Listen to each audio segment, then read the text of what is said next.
Hey all, I'm going to demonstrate how I have created a Photoshop template for my coloring work and my story Into the Impossible, the new book that I've been working on.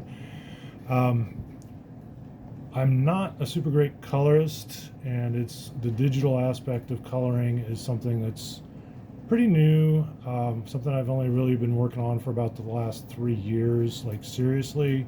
So I had to devise a template file that I put my pages into and has a set of uh, pre-constructed file folders and layers, or I guess layer folders and layers in it that help me just go through a step-by-step process and kind of eliminates the thinking so that I can just kind of get through and not struggle with trying to decide what colors to use, how to use them, that kind of thing.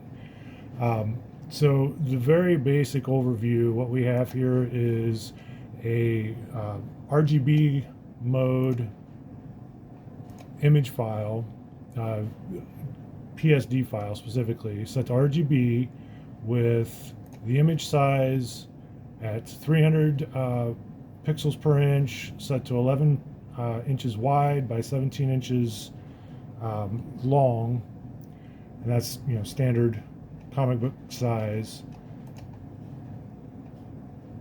And what I have, this is a finished page that I'm showing you right now. So, and I apologize, I'm in the basement. We've got the furnace right beside me. My wife's getting ready for work. It's a lot of ambient noise, but we'll do what we can here. So this page is finished, but what happens is when I start the file, let's see, let's turn that one off, not that one, and turn that one on, and bring it all the way down to the first file.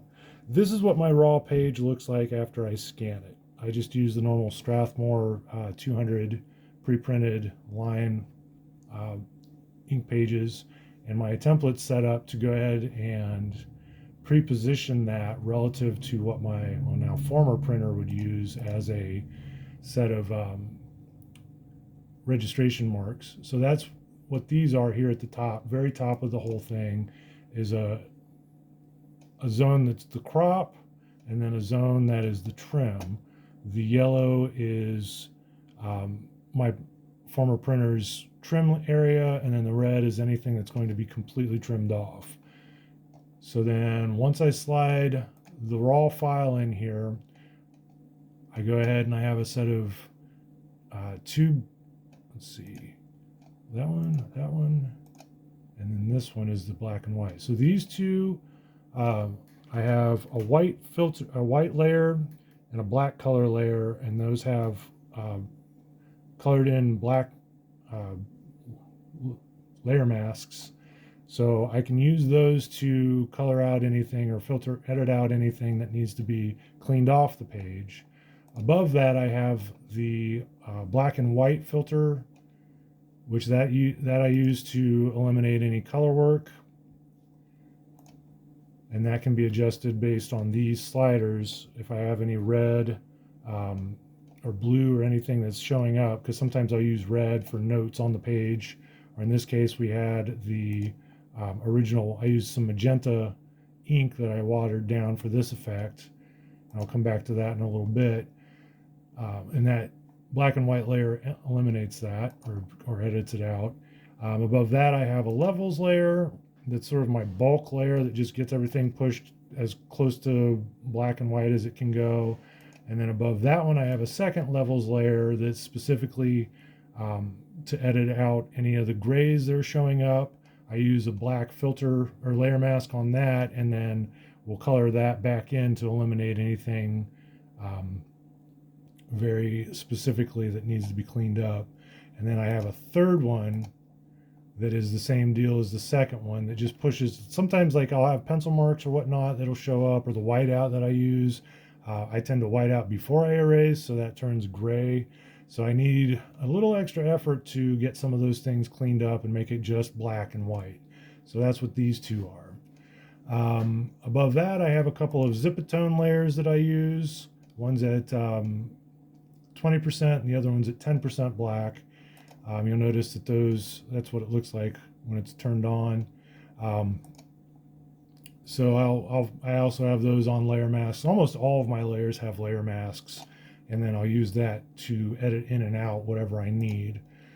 So once we get everything laid in, I take this and I make a selection and I enter that selection into this point, which is just a layer mask on a color layer that is just pure black, basically print black. And then above that, I have a color holds layer. And on this particular one, I have a second color holds layer linked to the main line work layer. And that way I can do those types of color holds. And then this one I also, from the original art, I cut out and edited the pink portal back in above what will be the colors. So that's my line work area. Once I get that all edited and put in, I go down here to my initial flats layer, which I color the flats in there, just as any colorist would do. And then I make a copy of that and adjust the final color, base colors. In this particular instance, I added a hue saturation layer after the fact to kind of adjust those a little bit further. Once I get the flats done, a lot of the pencil lines and stuff kind of pop back out with the flat, so I'll go back in and edit those or edit the initial line work and clean that up. But once I get that to a point where I'm happy, I will come to this layer group called Under. And in this, we have everything I use that is photos. That is I have a library of photos and textures and things that I've built up. Photographs that I've taken of things like my grass or the texture on our walls. We live in a house that has a lot of texture on the walls. And I will take those and edit them in and start, like in this area in the ceiling. This was a composition notebook cover that I scanned actually. And I color it, and then use that as sort of a subtle texture. I do that a lot to help build up basic textures. And then I don't remember what this one was. Oh, is a robe. And then, colorize, and that's under the composites group. And then I also have this, which is textures, which I don't always use. A lot of these layers I may not use, but that's the under group.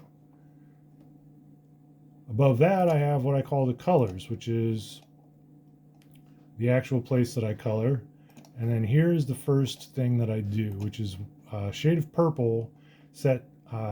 It's a very high saturation purple put on a regular layer that is set to 50% opacity.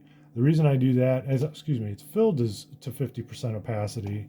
And the reason I use that is to build forms. And I can go ahead, if it's not quite the exact right color, I'll oftentimes lower the saturation, or I will adjust the opacity relative to the color that's in the base color and get to where I want. Then above that, I have this layer that's set to just blue. That's again on a layer mask.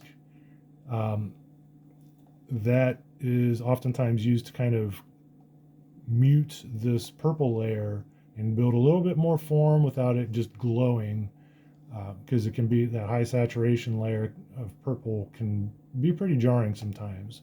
So above that, I have this layer for this particular character's hair specifically, and then above that I have this layer, which is the main color.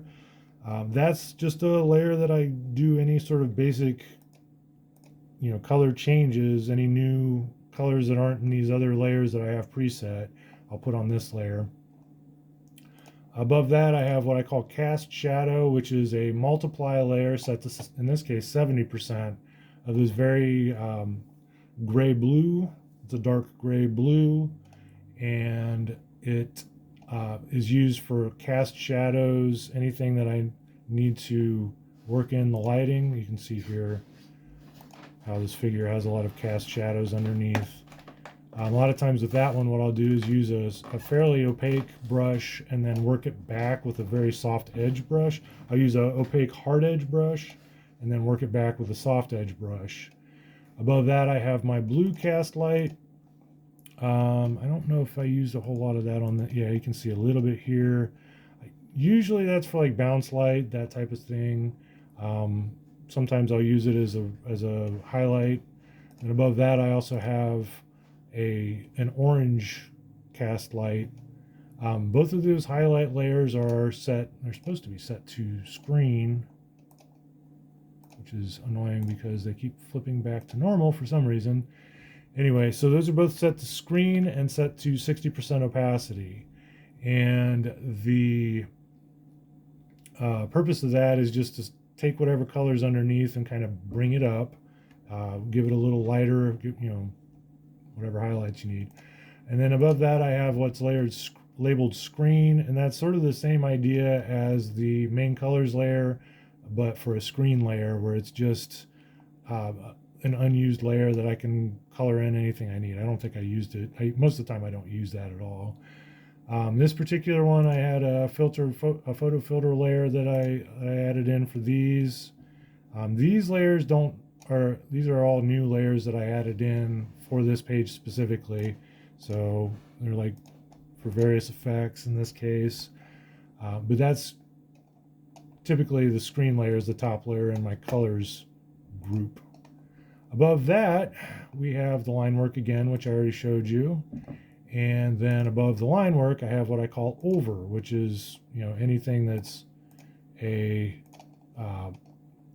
color layer that is above. Like in this case, I have a lot of rain in this scene, so I wanted to put that above the line work.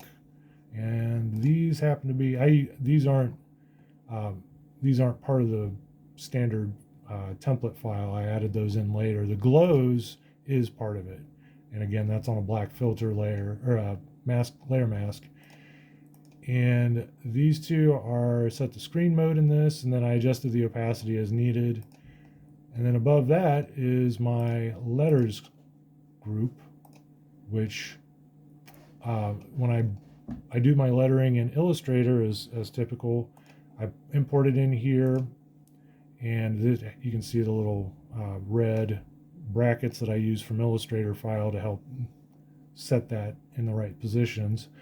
Once I put that in, I select the balloons, and then I select the lettering, and I put those on these two preset layer masks and layers. The reason why these are on regular layers instead of color layers is because sometimes I'll change the background colors, and that allows me to do it here. And then here's the lettering, and again, that's set to the same basic black that I use. And that allows me to also colorize the lettering if I need to. So I just color the lettering on the actual layer. And that's the basic gist of it.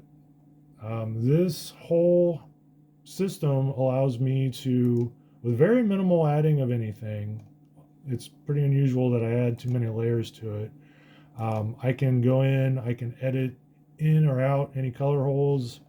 I can, take bits and pieces from the original art like I did in this and put it up above, and just, it's very flexible, it's very convenient. And on those days when my brain is just not shifting into the mode of coloring a page, this having everything laid out for me preset really helps me get through that mental process of getting where I need to go. Also, when I get the page set, initially I turn this align trim zone off pretty quickly so it's not in the way. But this is the basic gist of the coloring template. It's very useful, and maybe you'll be able to create your own variation of it. I should point out that I got the idea for this from Matt Hollingsworth, who has a YouTube channel. As far as I haven't checked it in a while. Back during COVID and lockdown, he was very active on it and had some really interesting coloring insights, but for whatever reason, he seems to have taken all those videos down, um, which is a big bummer to me. But I learned a lot from watching him, and just am thankful that he was at least willing to share that information for the period that he was. That was a big part of how I came up with this. Mine's a little different, a little less complex than his was in terms of quantity of layers and whatnot, but the same basic under colors, line work, and over file format here is what he was using. Um, so I hope this helps. I hope the information is useful to anybody else. I know it's been very helpful for me, and I'd like to go ahead and put that information back out in the universe to share with you. All right, thanks for watching.